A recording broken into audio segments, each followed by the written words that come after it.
dan keluarga Indonesia, kita masih membahas topik tentang menangani adiksi gadget pada anak. Untuk keluarga Indonesia di rumah yang punya pertanyaan seputar topik ini, Anda kami tunggu di 021 2903 2644 atau Anda bisa mention kami via Twitter di @taya_tv. Jangan lupa dikasih hashtag Ruang Keluarga. Sekarang kita lanjutkan perbincangan masih dengan Mbak Vera Itabiliana Hadiwijoyo, psikolog, dan juga ada Mas Muhammad Nur Awaludin atau Mas Mumu, founder dari aplikasi internet aman untuk anak Kakatu. Mbak Vera melanjutkan yang tadi, proses adiksi seperti yang tadi Mas Mumu sempat cerita, hampir 10 tahun kenalan sama game, ada proses Mas Mumu sendiri menjadi seorang adiktif gitu ya terhadap game, tidak bisa membedakan yang real sama yang main-mainan, sampai nyebrang pun bisa segitu santai. Proses kenapa bisa orang adiksi jadi sebegitu parahnya, sebenarnya apa sih yang terjadi, Mbak? Mulainya awalnya ya karena pembiasaan ya, pembiasaan, terus tidak ada kontrol, terus juga pemberian gadgetnya di luar kebutuhan anak sebenarnya, sehingga anak aksesnya ke macam-macam, terus terpola bentuk perilakunya, interaksi dengan gadget berlebihan, sehingga lama-kelamaan karena si gadget ini memang daya tariknya luar biasa, anak pun nempel di situ, gitu, sehingga sulit untuk dialihkan ke aktivitas lainnya. Disitulah mulai munculnya si adiksi terhadap gadget. Dampak atau pengaruhnya, benar seperti yang disampaikan Mas Mumu tadi, Mbak, sampai segitu parahnya kah? Iya, sampai segitu parahnya. Jadi dampaknya itu kalau yang saya banyak terima kasusnya adalah berkaitan dengan konsentrasi. Satu masalah konsentrasi dan satu gangguan bahasa.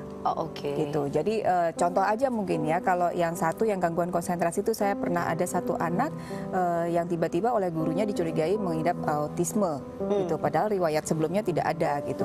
Alasan gurunya adalah ketika di kelas anak ini hanya melamun saja, terus nanti tiba-tiba dia angkat tangan sambil bilang shiny monster, dan tidak ada interaksi dengan teman, dengan guru, nggak ada interaksi. Nah setelah kita gali ternyata ya gitu, pulang sekolah gadget, makan dengan gadget. Nggak ada gadgetnya cuma pada saat tidur dan mandi aja. Kalau mandi dia bisa ada juga. Mandi mungkin waterproof gitu dia pakai gitu ya. Nah itu satu. Nah, setelah kita coba 2 minggu saja di stop, jadi kita suruh dietnya bukan diet makanan tapi diet gadget, kita batasi. Itu setelah 2 minggu perilakunya langsung berubah.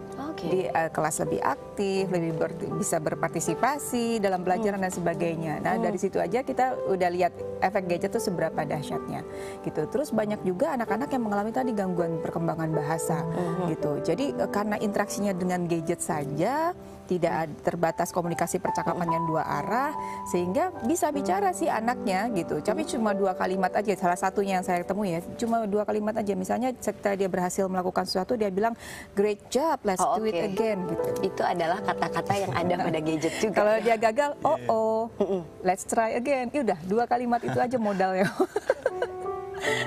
Karena memang setiap hari interaksinya dengan gadget saja gitu. Di sisi lain orang tua mungkin ya tadi kan sempat ada di klip video awal tadi juga, ya anaknya anteng, saya bisa mengerjakan macam-macam, nggak rewel dan sebagainya. Jadi orang tua pun terlena nih sama si peran gadget. Tapi di sisi lain dia mengganggu aspek perkembangan yang harusnya berkembang.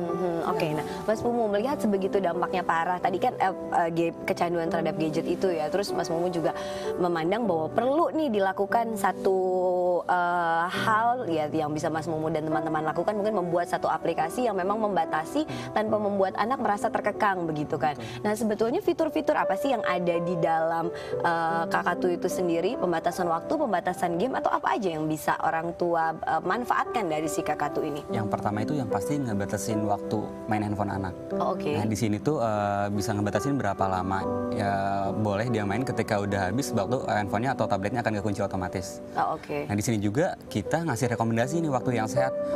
Umur 3 tahun berapa sih waktunya yang sehat buat anak buat main gadget? Nah itu kita langsung bisa ngasih rekomendasi sesuai dengan umur anaknya. Di saat itu, nah yang paling problem tuh masalahnya apa? Ketika anak dilarang terus, udahan mainnya, sini mama cabut, itu kebanyakan anak berontak kan. Nah maksudnya di sini tuh yang kurang ini tuh adalah alasan dari orang tua kenapa sih anak tuh harus berhenti main gadget. Makanya di sini kita nyisipin nih video, audio ataupun tulisan.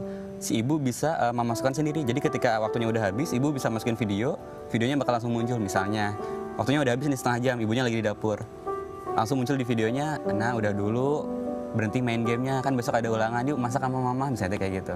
Walaupun anak ibunya lagi di dapur, ya itu bakal muncul di handphone layar anak. Tapi handphonenya kekunci gitu. Oh ternyata gini, nggak boleh main setengah jam, nggak boleh main lama-lama karena ibunya mau ngajak masak, misalnya kayak gitu. Yang keduanya bisa ngebatasi aplikasi games, mana aja yang boleh dipakai anak dan yang enggak. Banyak games di Android ataupun dimanapun ada yang 12 plus, 18 plus, itu nggak banyak disadari oleh orang tua kalau itu tuh nggak boleh. Nah makanya kakak tuh bisa ngasih rekomendasi aplikasi yang sesuai buat anak. Anaknya umur 3 tahun, ini aplikasinya ini aja. Jadi yang lainnya bakal diblok secara otomatis by default. Yang ketiganya, nah biasanya kayak gini dulu tuh. Saya dulu tuh kalau misalnya mau main game, itu alasannya gini, mah mau ngerjain tugas di komputer. Ngerjain tugas 5 menit, tidak baik. Ngerjain 5 menit dan sisanya ya main game gitu. Nah di sini kalau di Kakak itu ibu bisa lihat nih si anaknya, oke mah mau pakai pinjam tablet dong, mau ngerjain tugasnya tuh.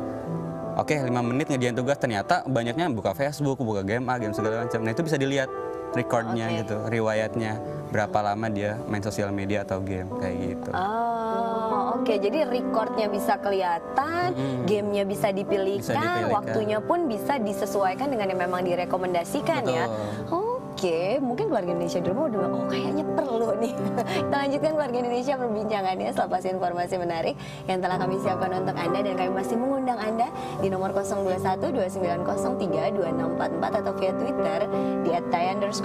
Jangan lupa dikasih hashtag ruang keluarga untuk Anda yang mungkin punya pertanyaan atau ingin konsultasi seputar topik ini. Kita lanjutkan perbincangannya selepas satu alunan piano indah lagi dari Kak Bosco. Silakan Kak.